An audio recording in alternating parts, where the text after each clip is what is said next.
Olá, tudo bem com vocês? Eu espero que vocês estejam bem de verdade. Aqui é o pastor Rafael, tenho a alegria de ser um dos pastores aqui do nosso querido Colégio do IACS e também tenho a alegria de poder ajudar, atuar, servir também na igreja do IACS. E eu quero trazer uma mensagem para vocês, nossos casais queridos desta igreja, nessa data que é tão linda, né? Tão brilhante, tão florida.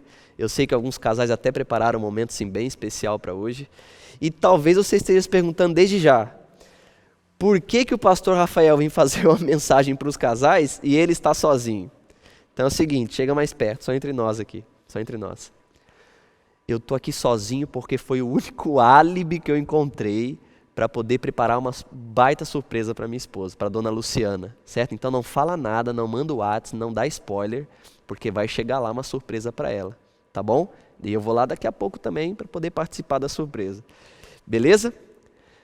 Quero falar para vocês sobre aquela grande sexta-feira, a primeira sexta-feira desse planeta. Coisas extraordinárias aconteceram ali.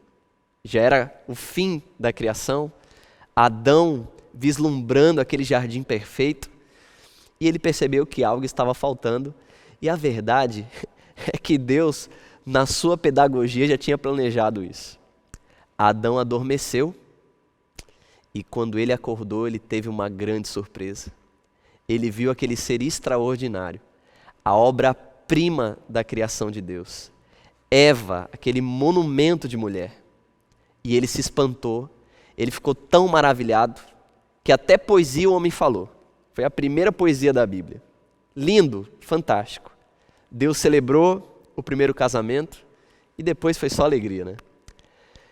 Você talvez seja tentado a pensar que o que deixou Adão tão espantado, tão maravilhado, é por causa da beleza de Eva. Mas quando você vai para a Bíblia, assim mais a fundo, você percebe que o que deixou Adão tão maravilhado é porque a Bíblia diz, lá no livro de Gênesis, capítulo 1, que Adão foi criado à imagem de Deus. Olhar para Deus era como se olhar no espelho. Mas foi naquela sexta-feira, no fim daquela sexta-feira, que Adão, depois de despertar, enxergou pela primeira vez a imagem de Deus refletida no outro ser humano. Ele ficou espantado, ele ficou maravilhado. Eu vou dizer mais, ele ficou realizado. Aquela imagem daquele casal era um símbolo do que deveria ser todos os outros relacionamentos que viriam depois deles.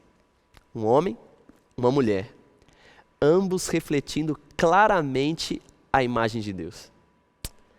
Quando a gente pensa em relacionamento, quando a gente pensa em casal, eu gostaria que você olhasse lá para o Gênesis. Não é simplesmente por achar um ou outro bonito, atraente.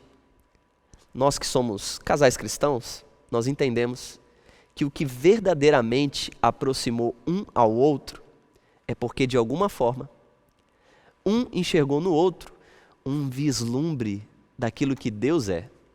Afinal de contas, quero acreditar nisso, foi isso que uniu o coração de vocês, a presença de Deus.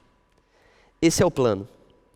Eva existe, ela passou a existir para ser uma representante de Deus para Adão. Para que Adão, ao olhar para ela, tivesse um vislumbre de quem Deus é.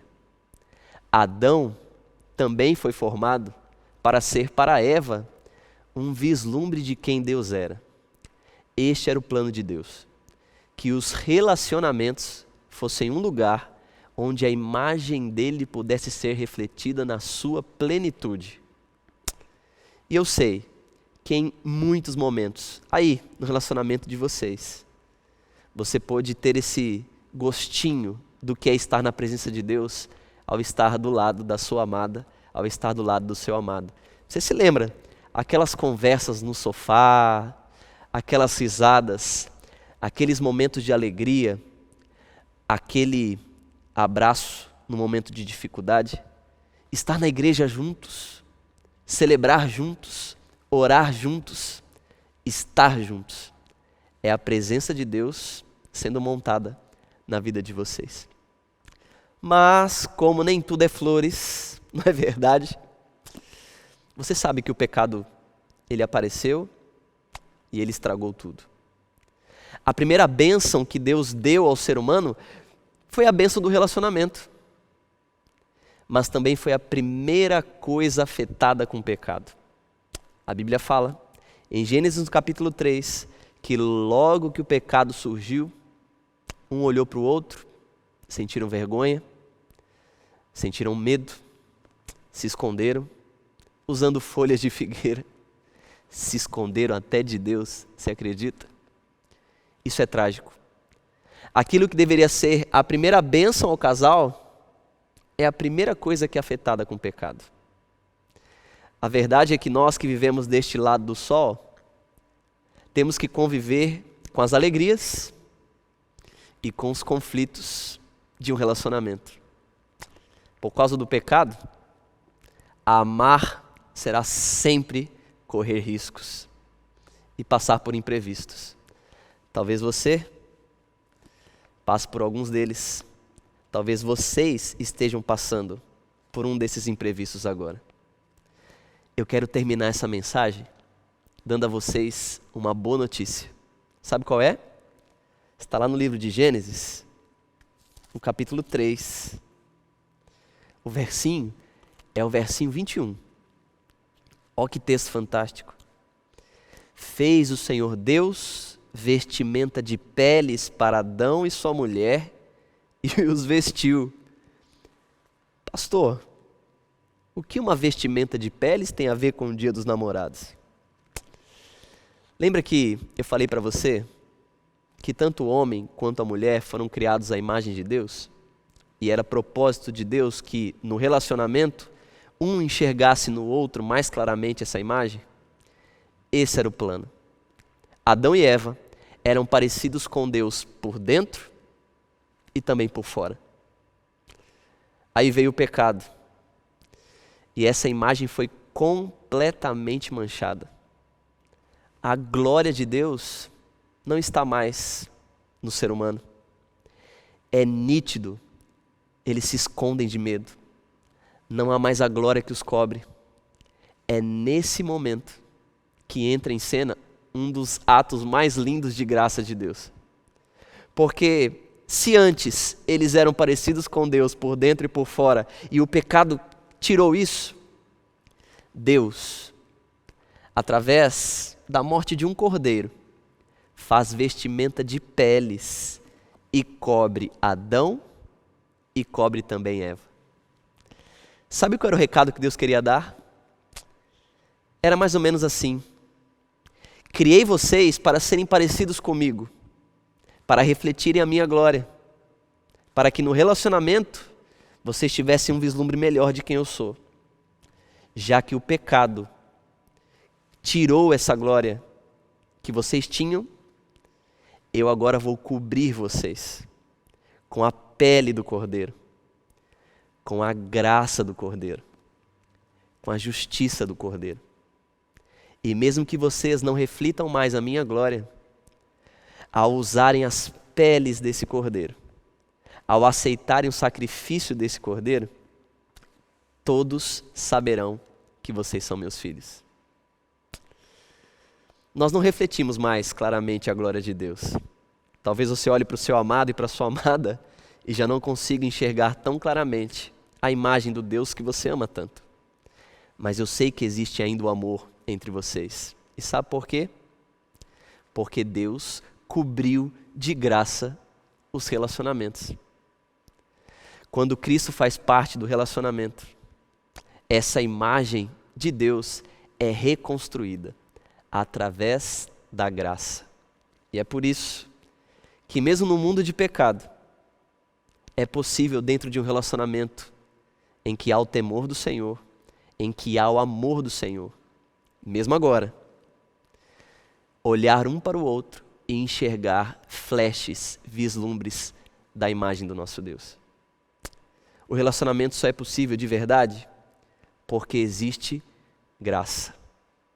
E tem lugar melhor para desfrutar a graça do que na mesa, compartilhando o mesmo alimento?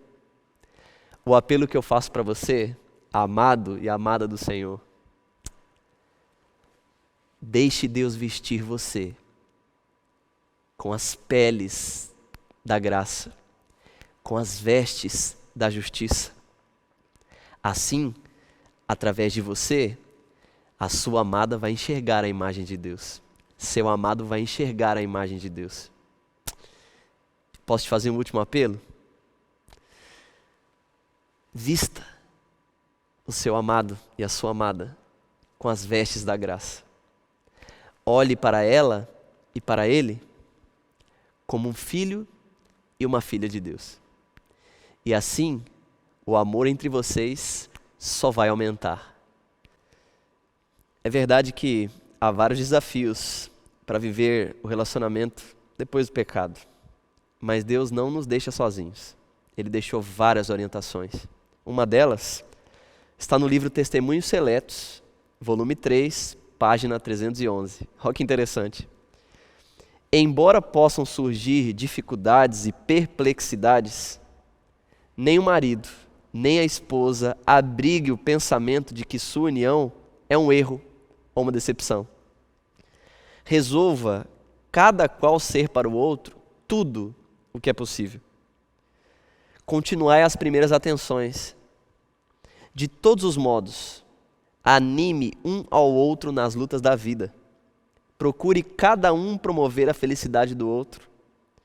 Haja amor mútuo e mútua paciência. Então, o casamento, em vez de ser o fim do amor, será como que seu princípio. O calor da verdadeira amizade, o amor que liga coração a coração, é uma atmosfera do céu. E para encerrarmos esse momento, nós vamos orar. E eu quero fazer isso com vocês aí, para que Deus abençoe o relacionamento de vocês, quer vocês sejam casados, quer vocês sejam namorados, e pedir também a bênção do Senhor sobre os momentos que eu sei que vocês terão que estar preparado aí, tá bom? Então chega mais perto, bem pertinho para a gente orar. Senhor Deus, nós te agradecemos pelo teu plano maravilhoso de se revelar através dos relacionamentos. Agradecemos ao Senhor por ter unido duas vidas, duas histórias, e através dessas duas histórias se manifestar com teu amor, com tua graça a muitas pessoas. Obrigado, Senhor, por tua graça que nos cobre, mesmo no mundo de pecado, ainda conseguimos refletir a tua imagem. Que isto aconteça na vida de cada casal que participa dessa oração. Que o Senhor livre, Senhor, os nossos lares de todo o mal. Que teu Espírito haja em nossa mente e em nosso coração, para que possamos refletir, primeiro, um para com o outro, o teu amor, a tua graça e a misericórdia. Abençoe, Senhor, os momentos que cada casal preparou, que sejam momentos de muita alegria. É o que eu te peço em nome de Jesus. Amém. Que Deus abençoe vocês. Eu vou ter que ir rapidinho porque tem uma surpresa lá que eu tenho que organizar para minha amada. Que vocês desfrutem de momentos felizes a dois. Um grande abraço. Esse é o recado da Igreja do IACS para vocês.